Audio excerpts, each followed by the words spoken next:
3. Roshina, Rio de Janeiro. Jonathan was 18 years old. Every night he made the same journey. He went down Roshina, took the bus to Barra da Tijuca, sold candy at the doors of nightclubs.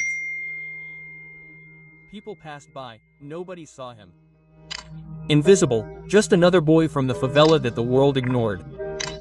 18 months later, he stopped Times Square, met Snoop Dogg, LeBron James, Drake himself and called him.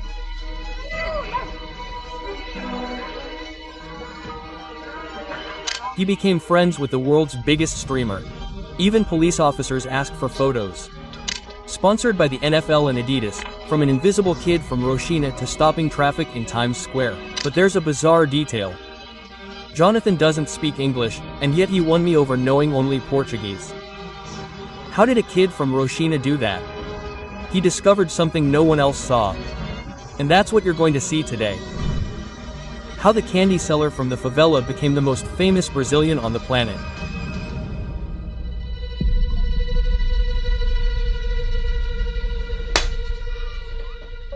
March 2023, Rio de Janeiro, Barra da Tijuca. A kid from Roshina, Jonathan Augusto, sold candy outside nightclubs.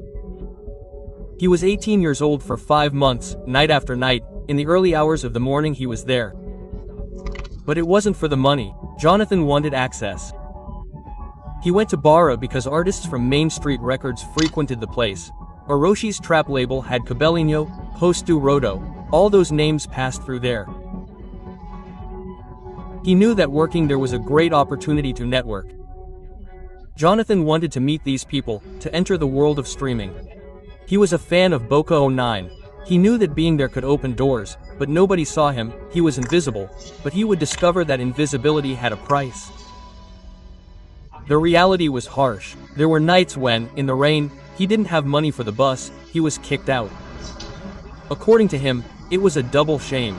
I'd arrive home all wet like this, I'd arrive at the driver's house like this, because sometimes when we went to ask for a ride, the driver wouldn't let us get on from the back. So sometimes we'd get off, the driver would come down and get off with the bullets. It was so embarrassing, it was a real shame. Quote. The next night, the kid stole his bullets. Jonathan cried, quote, like, this kid from Barra arrives all worked up, doesn't want to go to the station and starts causing trouble. Then Ren took my bullets, you know? Then the guys arrived like, what? But you talked to me and stuff, and took my bullets, and then another kid said he had them too, right? Quote, what's up, man? He took your candy. I don't know what. Then he started talking to me like this. Hey, didn't you give me the candy? Look, I was scared, you know, that the kid was going to beat me up. I said, no, it wasn't me. I was crying like that, so sad, you know, because he took my moments. I said, no, I didn't give it to him. His own father turned to him and said, you need a decent job. But Jonathan had a gift. He didn't listen to other people's opinions. When he believed in something, he followed it firmly to the end. No matter how difficult it was, Jonathan always came back. Working on the streets is dangerous, but he understood one thing. Being in the right place at the right time can change your life. Jonathan had principles. He knew that taking the easy way out could cost him dearly. That's why he prioritized his freedom. He didn't like to drink or smoke.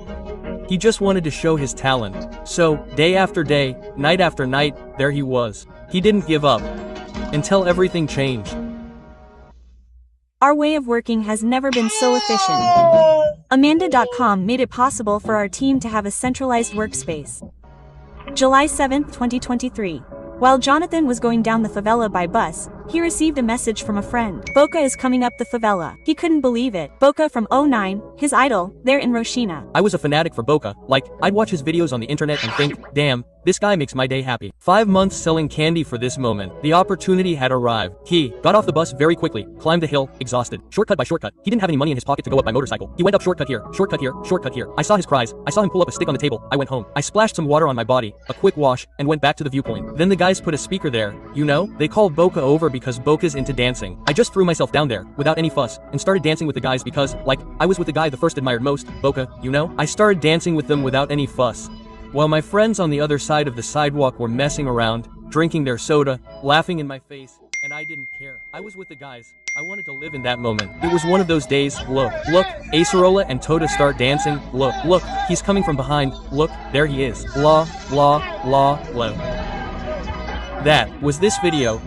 My first IRL ever. Tota showed up dancing. I said, damn, the energy was intense. You're awesome. The next day I invited him to Ruizer's barbecue.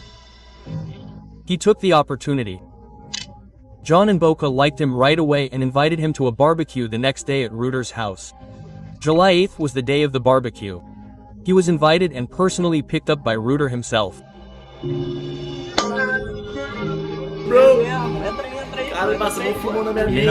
I couldn't believe where I was, or the people who were by my side.